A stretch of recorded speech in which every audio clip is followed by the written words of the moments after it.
À bord de grands camions à remorque, ils ont fui les violences. Ces enfants et ces femmes, qui pour la majorité ont perdu leur père, frère ou mari, tués ou enrôlés de force, se sont enfoncés à l'intérieur des terres pour échapper aux forces de soutien rapide qui ont poursuivi leur progression vers l'est, dans la région du Kordofan, où elles se sont emparées d'un champ pétrolier et ont attaqué une école maternelle et un hôpital, semant la mort sur leur passage. Il y a des arrivées en permanence, les gens fuient l'avancée des forces de soutien rapide.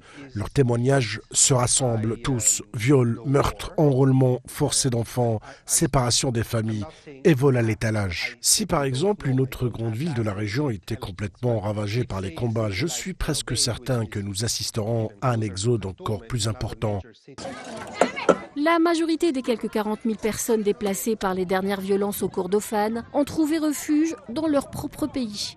Mais cela pourrait changer si les violences s'étendaient à d'autres grandes villes comme El Obeid. Dans ce cas de figure, selon l'ONU, les déplacés finiraient par traverser les frontières et se réfugier dans les pays voisins.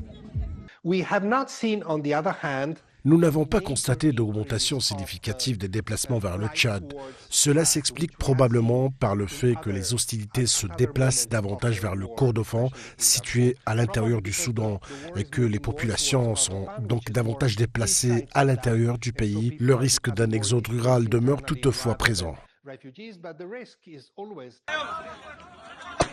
Suite à la violente prise d'Al-Fasher par les forces de soutien rapide fin octobre dernier, le nombre de réfugiés n'a fait que croître, aggravant ainsi une situation humanitaire déjà précaire, faisant craindre également la propagation de la famine chez les femmes enceintes et les enfants.